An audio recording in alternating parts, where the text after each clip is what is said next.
Guys, it's storming like crazy out here in California right now. Flooding all over the place, lakes are out of whack. So I took a few days off to recover my elbow and my shoulders and stuff, feeling pretty good, honestly. And I cracked open my laptop and I'm looking at old GoPro footage right now.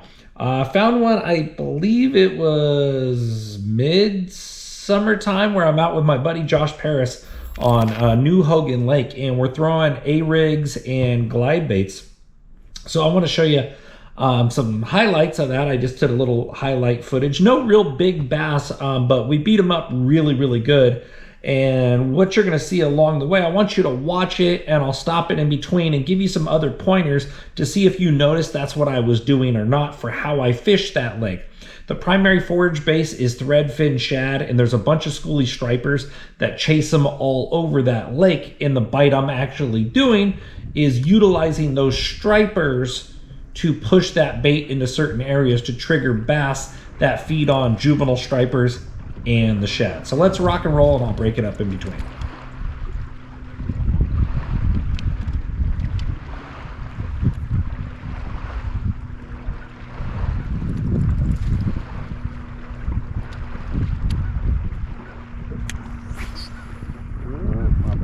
You're good. Oh, damn. Yeah, and so am I. Full shot on you. I mean, Josh, you need to my bad. That's big, dude. You need to my bad more often. Not bad. He just had a big mouth on him. Hey, you can't hate on glide bait love, baby. All right, now what you probably noticed from that first catch, it was a really rocky main lake point.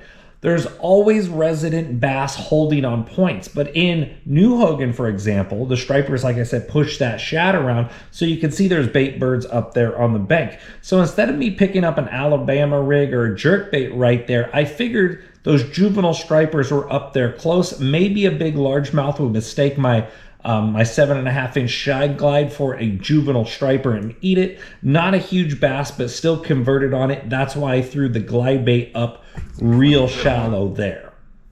Fucking You could go to all week long bait. Yep. Typically until I lose the rig. Look here. Just hanging on this transition.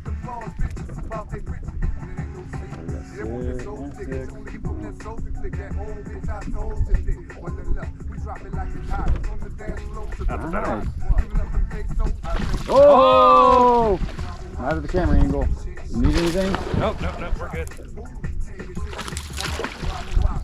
Get in here. Yes, sir. There's one. There's a good one. Offshore. Let me spot lock.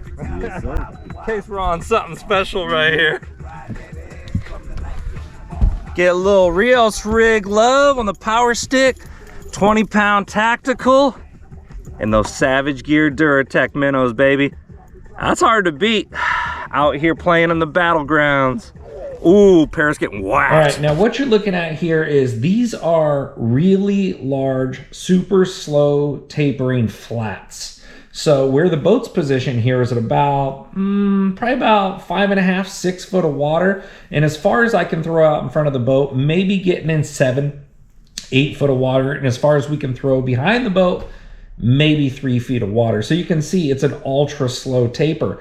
And if you look at the hillsides around us and stuff, you're gonna notice that occasionally there's a pile of boulders or there's the random tree stump. And what we're doing here is we're throwing the Alabama rigs out, letting them get to the bottom and slow rolling them, trying to bump those random boulders or those random stumps, which those spotted bass and largemouth bass are holding to out on those flats, waiting for those stripers to shove the bait by them. So we're still actively targeting bait fish, schools, but in those ambush positions where the stripers are going to force. There we go. Never mind. Scrap that idea. No, not a good one. Green? Green. No, silver. Oh, what? Oh, it's what? green. It's green. I say put the worst while. I got hit on it twice. Might trigger the right fish.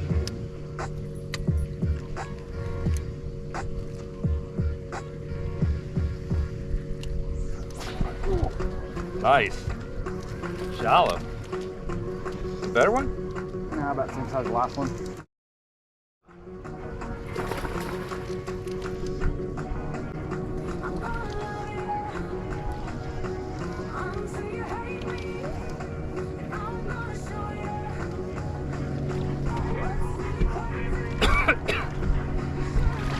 Ah, better. Pull out that smaller one, I guess. Yeah. Yeah, we'll keep them in there. We'll see how our best bag is. Handed, so it's all good. Right there. Oh yeah. Yep. Right. Found him. More. Showing up. Get him. There's a fish. Good one. I don't know. I don't think it's a baby. I didn't say look. It's fighting. And it's green. Green. Take it. Spotted. Body. Nice spot. Good one too. I got trouble on my mind. All right, so on my Rio rig right here, it's just an Alabama rig that my buddy Rios makes.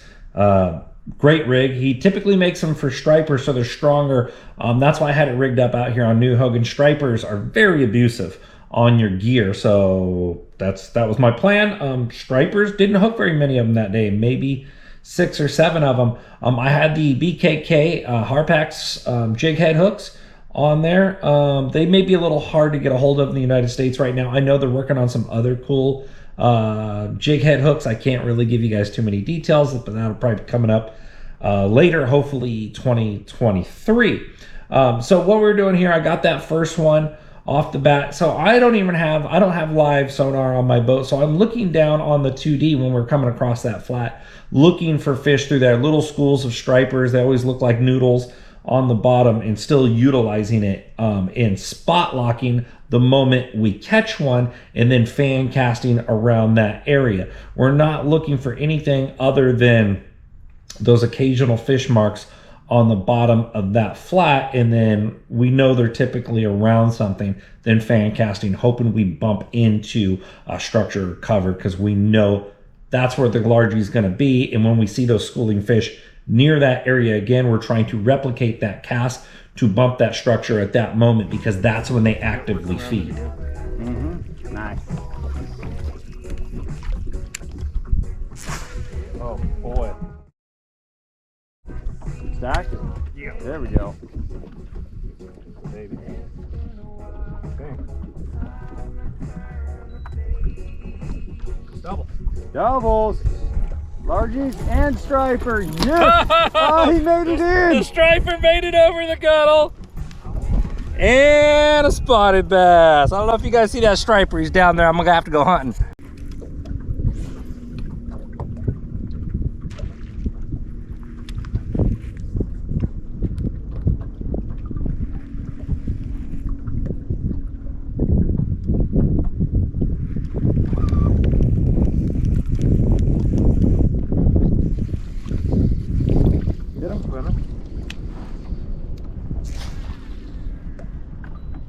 That was just a slow roll.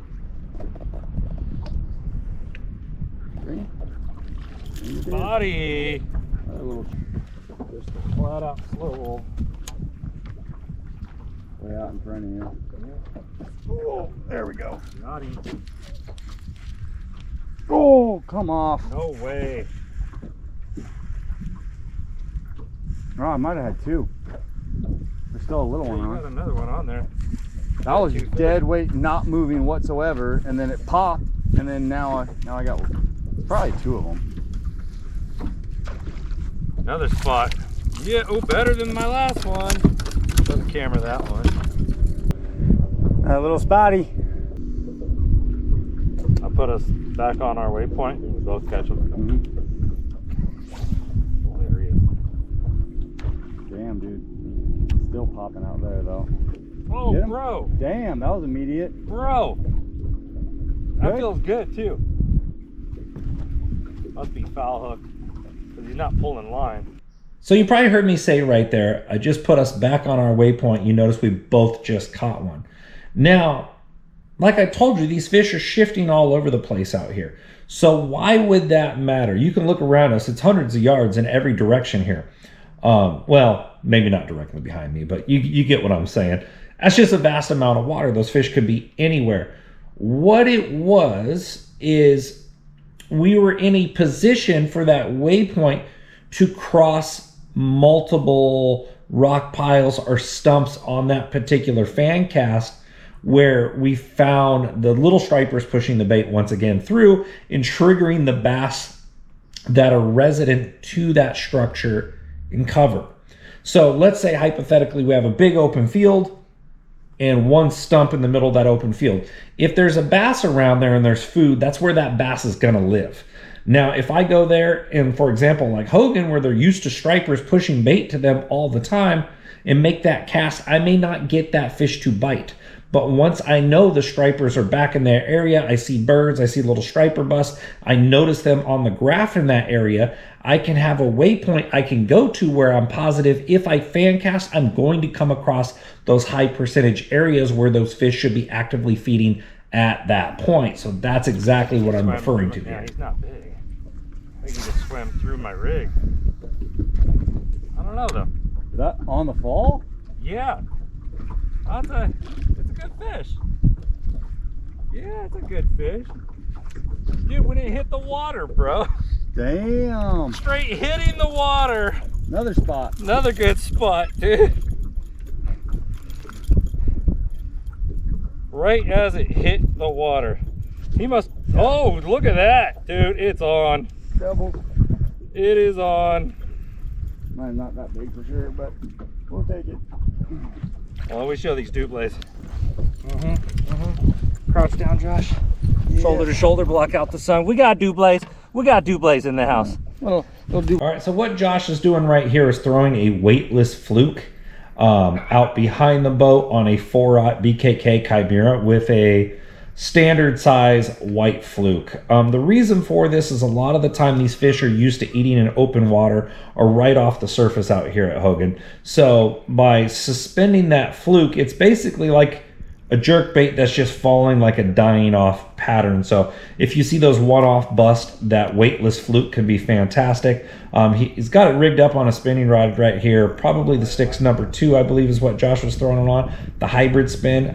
You could throw a fluke much farther on a spinning rod than you can a bait caster. And in this situation, you don't really know how far the fish are going to be from you. So you're most often going to use the long-range weapon. Oh yeah. It's all bass spoiling today, man. Nice.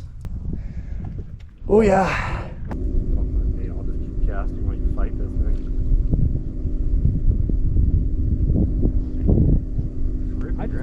I just want to see this fish. Please. No, I ain't that big. No. That's a good fish though. Show that one. Oh again. my god, look at all the shad. Oh dude, Just my bad. shad through my There's shad everywhere in your boat now. Walk that up to the camera. Thought it was good. Wasn't as good as I thought. Might have been up in the rocks is what it might have been, because literally for like 5 cranks it did not move. Yeah. Knock that thing out of the water. Must not have been a striper. Got him. Don't know what it is, but it's better. Yeah.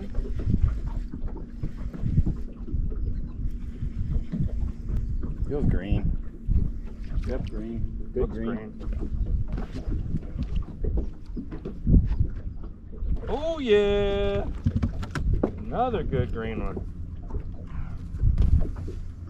Boom. You probably noticed right there, Josh catching the last couple on a single paddle tail swim bait. I believe it was a little smaller, Kitech, maybe like a 4-inch.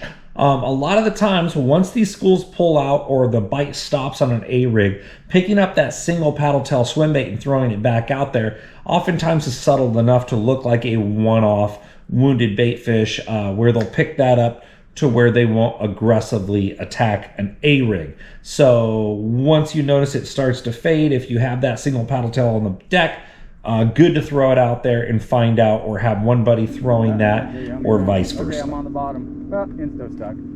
Yep, exactly. There we go. Yeah. Green, green. Fighting machine. Oh yeah, we got a runner. Yoo-hoo! Dude, they're like clones at this point. They are, dude. So many like 2 pounders. Upper 2, low 3. Camera or no? Sure. Another thing here, you're seeing me throw the glide bait again. I seen some active fish start to bust in the distance, so I threw that bigger glide bait, the Savage Gear Shine Glide, out there to filter out that better bite. Big? I don't know. Bass. Yep. Good one. Oh, fat one. This is how we do it.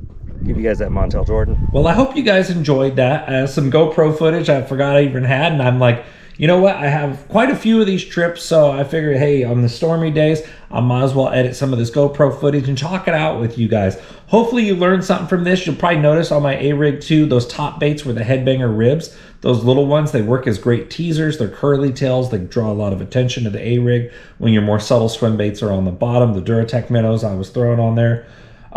If you guys have any questions, throw it in the comments. For the first 24 hours on YouTube, I try to answer all the comments. If I get busy, I'll progressively answer maybe over the next couple weeks. But once again, I appreciate you guys watching, and we'll see you next time. Thank you.